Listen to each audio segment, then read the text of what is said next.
Hari ini kita akan belajar kembali.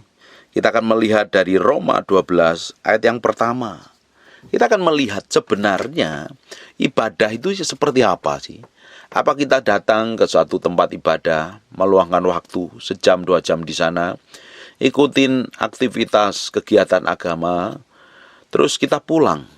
Ibadah yang sejati menurut kitab Roma pasal yang ke-12 ayat pertama adalah mempersembahkan hidup yang kudus, yang berkenan kepada Allah. Itu adalah ibadahmu yang sejati. Karena hari ini banyak orang datang ikut ibadah di gereja, tapi hatinya tidak sungguh-sungguh dipersembahkan kepada Tuhan. Hidupnya masih ngawur, kelakuannya masih rusak, berantakan, menipu, bahkan melakukan aktivitas rohani hanya untuk mencari keuntungan pribadi.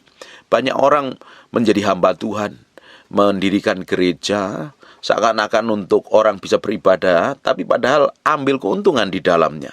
Di Roma 12 ayat pertama, karena itu saudara-saudara, demi kemurahan Allah aku menasihatkan kamu supaya kamu mempersembahkan tubuhmu sebagai persembahan yang hidup, yang kudus, yang berkenan kepada Allah. Itu adalah ibadahmu sejati.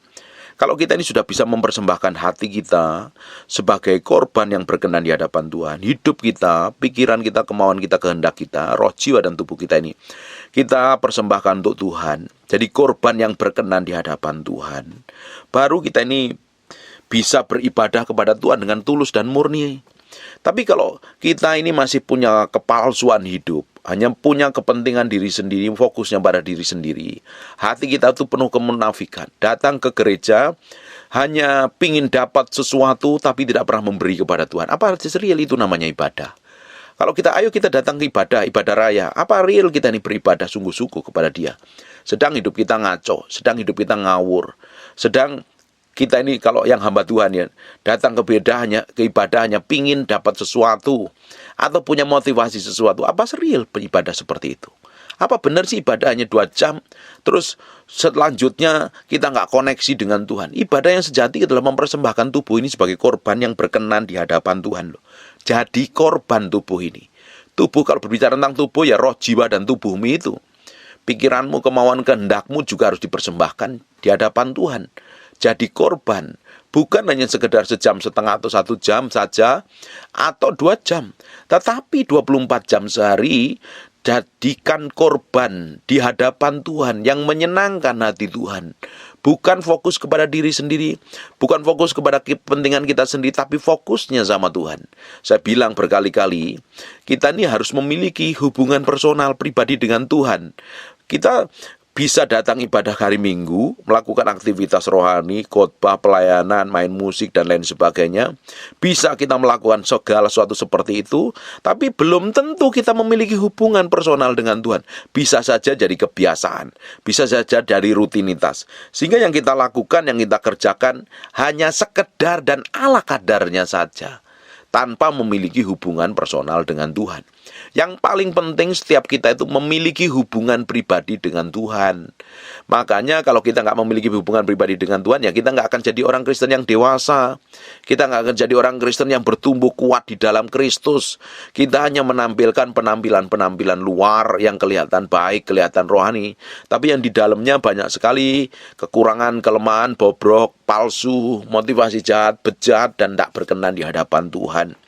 Justru kita harus mempersembahkan hati kita ini sepenuhnya di hadapan Tuhan. Sepenuhnya di hadapan Tuhan. Jadi korban 24 jam sehari. Baru kalau kita sudah memberikan korban hidup kita ini kepada Tuhan 24 jam sehari, kita bisa merayakan ibadah raya, kita celebration. Banyak orang salah mengerti dengan hal ini. Dipikir kalau hari Minggu ke gereja dia sudah cukup, sudah ibadah. Kalau hari Minggu udah 2 jam, pokoknya saya melakukan seperti itu karena saya ini orang Kristen, agama saya Kristen, saya mesti pergi ke gereja. Tapi hari-harinya tidak memberi hidup sama Tuhan, tidak bergaul dengan Tuhan, tidak hidup takut akan dunia, bagaimana mungkin bisa disebut namanya ibadah? Padahal di Roma 12 ayat pertama, karena itu saudara-saudara, demi kemurahan Allah aku menasihatkan kamu supaya kamu mempersembahkan tubuhmu sebagai persembahan yang hidup. Tubuh kita ini harus dipersembahkan sebagai persembahan yang hidup, yang kudus, dan yang berkenan kepada Allah. Ini tubuh dulu loh yang kita persembahkan di hadapan Tuhan. Makanya kalau engkau sedang berdosa hari ini, melakukan kesalahan, hidup dalam kepahitan, ya percuma kamu ibadah.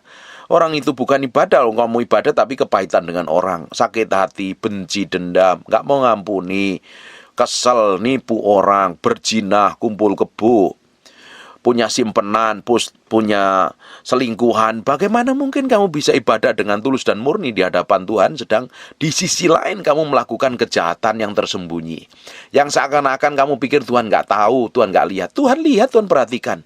Kalau sampai hari ini belum ada murka Tuhan turun ke atasmu kalau engkau sedang melakukan dosa, artinya Tuhan berikan kesempatan untuk bertobat balik sama Tuhan. Kalau hari ini engkau sedang melakukan dosa dan pelanggaran, ternyata masih diberkati, ternyata masih sehat-sehat saja, Tuhan tunggu hatimu untuk balik sama Tuhan. Nanti kalau kasih karunia udah selesai, cawan murkanya udah penuh, habis, selesai, nggak ada waktu lagi untuk bertobat, udah selesai semuanya. Nah hari ini kita harus beri hati kita ini sepenuhnya untuk Tuhan, jadi korban yang menyenangkan hati Tuhan. Jadi persembahan yang hidup, yang kudus, yang berkenan kepada Allah, itu adalah ibadah yang sejati. Orang ibadah tapi nipu orang lain.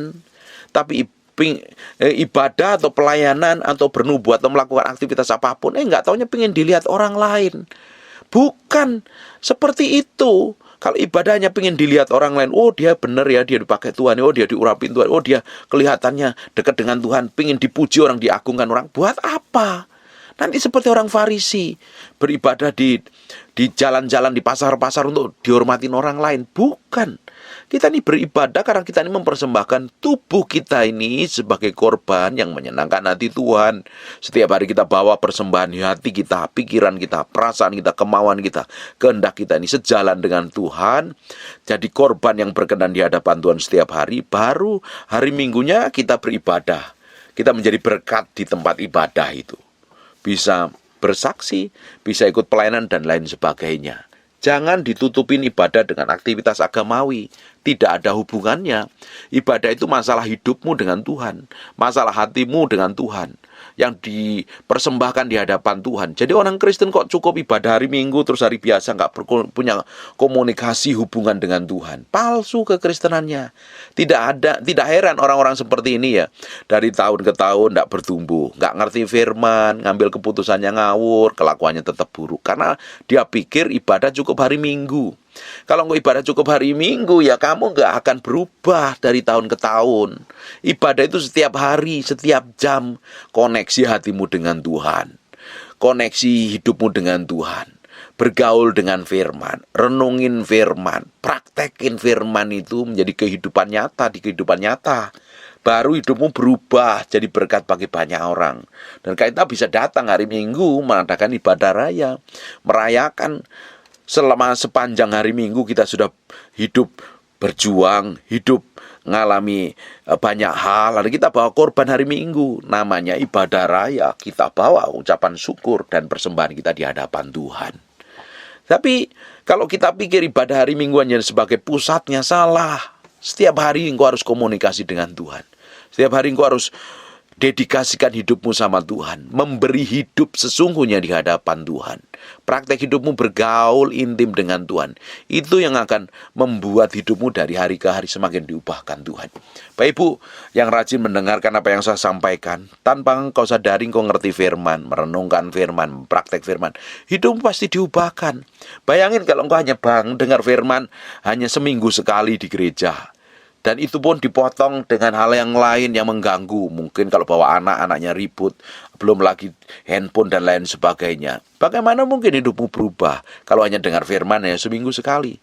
Dengar firman itu setiap hari. Saya setiap hari baca firman, renungin firman, praktekin firman, hampir setiap hari khotbah malahan. Ya, itu yang akan membuat kita tiap hari semakin diubahkan di dalam hadirat Tuhan. Kita merenungkan firman, kita praktek firman, hidup kita semakin berubah ke arah dewasa di dalam Kristus. Saya nggak habis pikir dengan orang Kristen yang bertahun-tahun ibadah, rajin ibadah hari Minggu, tetapi kehidupannya nggak berkemenangan. Ibadah sih hari Minggu, tapi nggak dewasa secara rohani. Gampang stres, gampang panik, hidup terikat, hidup kacau, keluarga berantakan. Lu bagaimana mungkin? Kalau katanya kamu ibadah, orang yang dekat dengan Tuhan, pasti hidupnya berubah. Orang yang bergaul dengan firman, hidupnya pasti berubah. Orang yang memiliki persekutuan intim dengan Tuhan, hidupnya pasti berubah. Memasukin dalam alam dimensi hubungan yang dalam dengan Tuhan, hidupmu pasti naik, tidak akan pernah turun. Dipromosi, dipakai Tuhan luar biasa. Tapi kalau hidupmu hanya sekedar ibadah hari Minggu, nggak ngalami breakthrough, nggak ngalami terobosan, dari tahun ke tahun sama jadi orang Kristen, ngerti firman juga kagak, hidup kacau juga tetap kacau, hidup nggak ngalami peningkatan, hidup nggak memiliki hikmat, pengertian, dan pengetahuan, itu perlu dipertanyakan loh. Selama ini posisimu itu udah benar jadi orang Kristen belum? Hidupmu itu sesuai dengan berjalan sesuai firman Tuhan belum? Berjalan sesuai dengan kehendak Allah belum? Ya enggak mungkin dong Tuhan janji engkau akan naik dan tidak akan pernah turun. Tuhan akan menyertai engkau, Tuhan akan memberkati engkau. Banyak sekali janji Tuhan itu. Tidak mungkin kalau orang Kristen masih tetap ketakutan, hidupnya stres, bingung, kacau. Loh, kemana firman yang dipelajarin? Apa cukup dengan kekristenan seperti itu? Wong kita dipanggil untuk menjadi imam, raja, dan nabi. Di mana kita ditempatkan Tuhan? Tetapi hidup kita sendiri kacau dari tahun ke tahun. Nggak tumbuh dewasa. Emosi nggak stabil. Gampang ngamuan. Kelakuannya buruk. Jadi batu sandungan di mana-mana. Ya nggak akan jadi berkat. Itu hanya menjadi batu sandungan bagi banyak orang. Justru hidup kita ini kan semakin hari semakin disingkapkan kebenaran, semakin diubahkan, semakin dibawa naik level, semakin diurapin Tuhan, semakin dipromosi Tuhan, semakin hidup kita diubahkan menjadi serupa segambar dengan Tuhan. Saya percaya ketika orang Kristen hidupnya sungguh-sungguh di dalam Tuhan, hidupnya komitmen dengan Tuhan, itu berjalan hari demi hari. Karakternya semakin hari semakin diperbaharui. Hidupnya semakin hari semakin berubah ke arah Yesus Kristus. Sikap buruknya semakin hari semakin diubahkan. Terus semakin hari semakin belajar pikul salib sangkal diri. Ya pasti perjalanannya hari demi hari semakin diubahkan Tuhan. Karena mari komitmen belajar firman. Naik level lagi. Semakin diubahkan. Naik ke level yang lebih dalam lagi. Ngalami hubungan dengan Tuhan. Terus bayangan Bapak Ibu setiap hari lu bergaul dengan firman. Hidup takut akan Tuhan. Hidup dalam ketetapan dan kasih setia Tuhan. Hidup menyenangkan hati Tuhan. Hidup bergaul intim dengan Tuhan. Pasti hidupnya berubah, kelakuannya berubah, sikapnya berubah, tindakannya berubah. Bayangkan Bapak Ibu, banyak orang sudah jadi Kristen dari lahir, bahkan nenek moyangnya juga udah Kristen sampai tua di gereja, masih gampang stres, masih gampang panik, masih gampang bingung, sibuk ngurusin kedagingannya, susah sekali untuk hidup benar, masih terbelenggu. Lu selama ini kamu belajar firman-Nya kemana? Hidupmu itu dipersembahkan sebagai korban yang berkenan di hadapan Tuhan apa tidak? Apa hanya sekedar kamu hanya ibadah hari Minggu terus cukup, terus hari biasa dari Senin sampai Sabtu nggak melakukan apa-apa? Kekristenan nggak seperti itu. Kekristenan itu 24 jam sehari membangun hubungan intim dengan Tuhan, mempersembahkan hati, pikiran, kemauan, perasaan kita ini kepada Tuhan. Jadi korban yang berkenan di hadapan Tuhan. Koneksi hati kita ini dengan Tuhan setiap hari. Setiap hari koneksi dengan Tuhan. Memiliki hubungan kedalaman dengan Tuhan. Bayangkan Bapak Ibu kalau engkau memiliki hubungan setiap hari dengan Tuhan, bergaul intim dengan Tuhan, apa yang terjadi? Kemana engkau pergi, kemana engkau ketemu orang, kemana engkau ditempatkan dimanapun juga, pasti orang di sekitarmu akan menikmati Tuhan dan diberkati melalui hidupmu. Tapi kalau sampai hari ini masih menjadi batu sandungan, gak kemana-mana, hidup hanya tergantung sama orang lain, hidup karena belas kasihan, hidup gak bertumbuh secara rohani, karakternya banyak buruk, jadi batu sandungan, sikapnya jelek, mulutnya kasar, hanya gak jauh beda dengan orang duniawi. Bagaimana mungkin orang Kristen seperti itu kalau masih sama seperti dengan orang duniawi? Harusnya Kristen kita itu naik level di atas rata-rata orang dunia, karena kita menghidupi prinsip hidup kerajaan Allah dan jadi berkat. Makanya pola pikir ini harus diubah. Mulai bangun komitmen, bangun hubungan intim dengan Tuhan. Berdoa, sembah Tuhan, berikan hatimu, berikan hidupmu, berikan sepenuhnya untuk Tuhan, untuk menyenangkan hati Tuhan. Semakin hari perjalananmu akan semakin gilang gemilang. Semakin hari semakin dipercayakan hal besar. Semakin hari semakin diubahkan dalam hadirat Tuhan.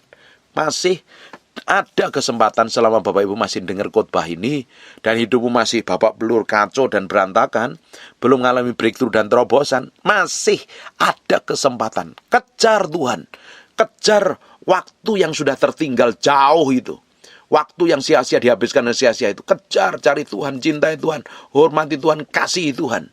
Hidupmu akan semakin dipulihkan dan diubahkan Tuhan.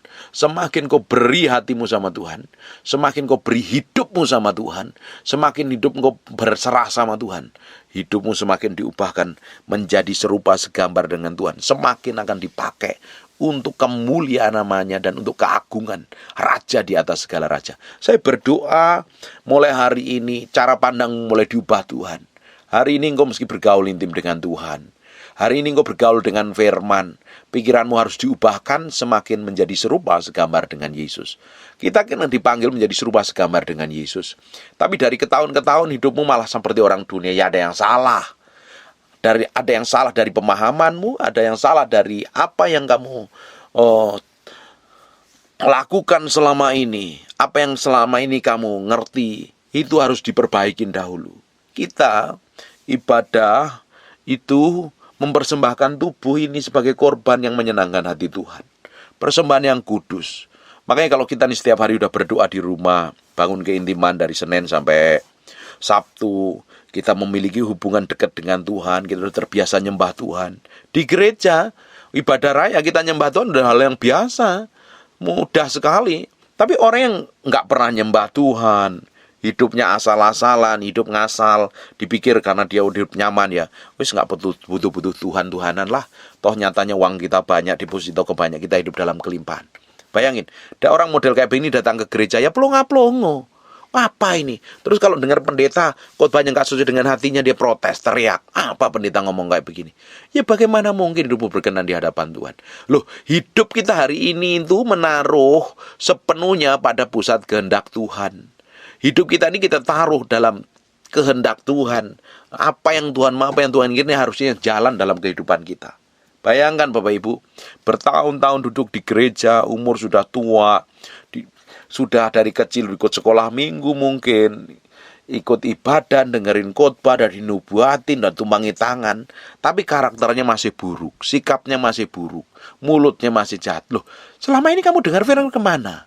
Itu firman untuk ngotbahin orang atau hidupmu yang jadi korban harusnya? Jangan belajar firman untuk ngotbahin orang lain. Bapak Ibu, saya belajar firman bukan untuk ngotbahin Bapak Ibu loh. Saya belajar firman untuk merubah hati saya ini di dalam ini loh.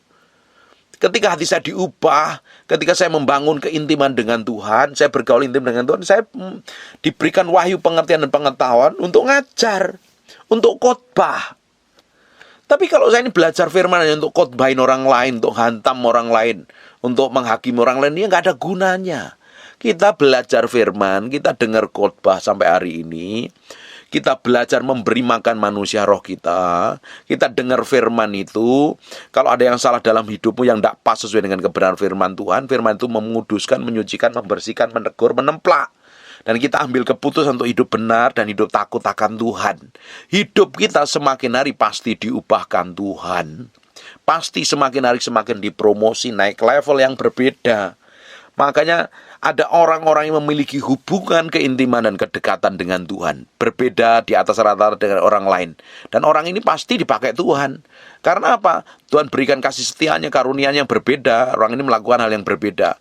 Kan semua tokoh di Alkitab itu muncul di atas permukaan dan mereka dipakai Tuhan jadi pemimpin di zamannya, menjadi orang-orang yang hebat di zamannya, membawa orang-orang di sekitarnya hidup takut akan Tuhan karena dia melakukan hal yang berbeda.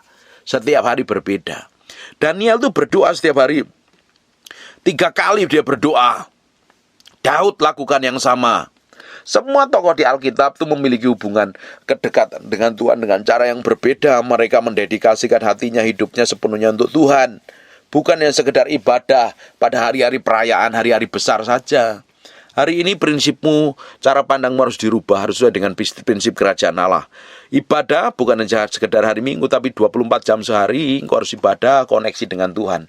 Bergaul dengan firman, bukan hanya dengerin khotbah hari Minggu, tapi setiap hari engkau bisa bergaul dengan firman. Semakin hari, hidupmu semakin diubahkan, hidup menjadi berkat bagi banyak orang, hidup menjadi korban yang berkenan di hadapan Tuhan. Bukankah ujung dari semua kekristenan kita, ujung dari semua pelayanan kita ini kita didapatin berkenan seperti apa yang Tuhan mau? Bukan kita melakukan seperti yang kita mau, tapi kita didapat menjadi orang yang berkenan seperti yang Tuhan mau. Hidup kita ini loh menyenangkan hati Tuhan. Bukan bertindak semau kita sendiri, berkelakuan semau kita sendiri, melakukan aktivitas semau kita sendiri, tapi hidup kita ini menyenangkan hati Tuhan. Dalam segala hal, dalam segala tindakan kita, kita mau menyenangkan hati Tuhan, bukan bertindak semau kita sendiri. Bapak Ibu, belajar, beri hidupmu, pikiranmu, kemauanmu, kehendakmu, setiap hari berjalan seperti yang Tuhan inginkan dan Tuhan mau. Baru hidupmu akan diubahkan menjadi serupa, segambar dengan Tuhan. Semakin hari, semakin dibawa, memasukin level yang berbeda. Banyak orang Kristen ya, kalau diajak ibadah hari Minggu ke gereja, diajak worship leadernya nyembah, plunga-plungu, nggak ngerti apa-apa. Kadang ketawa-ketawa, cekikikan, nggak ada rasa hormat dan respek sama Tuhan. Dengerin khotbah sambil ngantuk-ngantuk. Karena apa? Nggak memiliki kehausan dan kelaparan sama Tuhan. Karena dipikir ibadahnya hari Minggu tok. Terus hari-hari biasa nggak ibadah di kamar doanya sendiri, bergaul intim dengan Tuhan. Kalau kita udah terbiasa bergaul intim di kamar doa kita nyembah Tuhan, kita memberi hati kita sama Tuhan, bergaul intim dengan Tuhan. Waktu kita datang ibadah, udah terbiasa nyembah di alam hadirat Tuhan. Hidupmu juga berbeda, kelakuanmu juga berbeda, sikapmu berbeda. Engkau jadi berkat bagi banyak orang. Bayangkan, kalau jadi orang Kristen sudah 20 tahun, 15 tahun, 25 tahun, 30 tahun, 40 tahun, 50 tahun. Sudah sering ibadah di gereja. Tapi kelakuannya nggak berubah, sikapnya nggak berubah, nggak memiliki rasa haus dan lapar dengan Tuhan. Ada yang salah dengan hidupmu. Jangan-jangan kau hanya ibadah hari Minggu toh. Hari biasa kau nggak pernah persembahkan hidupmu sama Tuhan. Mulai hari ini, beri hatimu, beri pikiranmu, beri sepenuhnya untuk Tuhan. Jadi korban yang berkenan di hadapan Tuhan. Amin. Jangan hanya sekedar melakukan aktivitas agamawi yang kelihatannya sih baik sih, rohani sih. Itu kelihatannya tuh sangat-sangat kelihatannya bagus dan berkenan di hadapan Tuhan. Tapi kalau itu hanya sekedar menipu dan gak menyenangkan hati Tuhan, ya buat apa? Gak ada gunanya sama sekali. Hidup ini kan kita persembahkan untuk Tuhan, untuk menyenangkan hati Tuhan. Sungguh sepenuhnya. Roh, jiwa, dan tubuh kita itu jadi korban yang berkenan di hadapan Tuhan. Jadi korban yang menyenangkan hati Tuhan. Bukan menyenangkan diri kita sendiri. Cara pandang kita, cara hidup kita ini harus semakin hari semakin diubahkan menjadi serupa, segambar dengan Allah. Semakin hari hidup kita semakin harusnya menyenangkan hati Tuhan.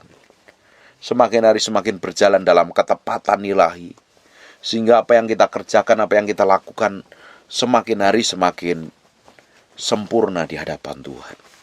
Karena kita harus mempersembahkan tubuh kita ini menjadi persembahan yang hidup, yang kudus, yang berkenan kepada Allah. Persembahan yang hidup, ya jelas. Kalau kita udah mati, kita nggak bisa melakukan apa. Selama kau hidup, persembahkan hidup tubuhmu sebagai korban yang hidup, yang berkenan, yang kudus kepada Allah. Banyak orang ibadah hari Minggu, dipikir dia memberikan hidupnya. Tapi hari-hari biasa hidup dalam penipuan, malsuin pajak, selingkuh, berzina, nipu orang. Tapi hari Minggu datang ibadah tanpa rasa tertuduh. Ada yang salah kalau sudah seperti itu. Bertobat, balik sama Tuhan. Cari Tuhan sungguh-sungguh. Beri hidupmu sebagai korban yang berkenan di hadapan Tuhan. Bergaul intim dengan Tuhan. Sepenuhnya. Kau akan melihat hari-hari ke depanmu kalau kau berikan hidupmu sepenuhnya sama Tuhan. Tuhan akan buka jalan, Tuhan akan bikin breakthrough, Tuhan akan promosi, Tuhan akan tinggikan, Tuhan akan bawa hidupmu mengalami kemenangan demi kemenangan. Dan nama Tuhan yang akan dipermuliakan dan ditinggikan. Amin. Tutup matamu, tutup Alkitabmu, kita berdoa. Bapa, terima kasih. Kami kembalikan segala hormat, pujian, pengagungan buat Raja kami yang maha mulia. Tuhan, Kami berikan hati kami, pikiran kami, kemauan kami, kehendak kami menjadi korban yang berkenan di hadapan-Mu. Dan itu adalah persembahan yang menyenangkan hati-Mu. Dapatin seluruh kehidupan kami ini menjadi korban yang berbau harum di hadapan-Mu Tuhan. Kalau Engkau hari ini masih dapatin semua kejahatan, kebusukan, kemunafikan, dan kepalsuan dalam kehidupan kami, cabut sampai ke akar-akarnya. Dapatin hati kami ini semakin hari semakin dikuduskan dan disucikan. Dikuduskan dan disucikan. Cabut semua kemunafikan dan kepalsuan hidup kami yang tidak berkenan di hadapan-Mu. Bawa kami masuk ke dalam hidup dalam hadirat-Mu. Memiliki hubungan yang berbeda. Memiliki kedalaman yang berbeda. Dan kami menyerahkan sepenuhnya ke dalam tangan kuasa Tuhan. Kami materaikan firman-Mu dengan darah anak domba Allah. Dalam nama Yesus, kami menyerahkan hati kami. Biar firman itu nempel dalam batin kami. Menjadi kehidupan dalam praktek hidup kami hari-hari mengalami kemenangan. Hamba-Mu berdoa untuk beberapa orang yang masih hidup terbelenggu dan terikat dalam dosa. Hamba-Mu berdoa, lepaskan dalam nama Yesus. Buat mereka sadar diri dan bertobat. Sungguh-sungguh mengambil keputusan hidup takut akan Tuhan. Hamba berdoa untuk orang yang sakit dan sedang mengalami kelemahan tubuh oleh bilur Yesus, oleh darah Yesus. Jadilah engkau tahir, jadilah engkau sehat, jadilah engkau sembuh. Dalam nama Yesus. Anugerah, kasih setia dan kemurahan-Mu saja melimpahi. Berkati setiap orang yang mendengar firman yang hamba-Mu sampaikan. Apa saja yang mereka kerjakan dan perbuat, Tuhan berkati dan Tuhan bikin berhasil. Kami menyerahkan sepenuhnya ke dalam tangan kuasa-Mu Tuhan. Terus bimbing kami, murnikan kami, sucikan kami. Dapatin hati kami tetap menjadi hati yang menyenangkan hidup. Menyenangkan Engkau saja. Hidup kami semakin mempermuliakan nama-Mu. Tuhan, kami kembalikan segala hormat, pujian, pengagungan kami buat Raja kami yang maha mulia dan maha perkasa. Dalam nama Yesus, kami berdoa dan mengucap syukur. Haleluya. Amen. And God bless you.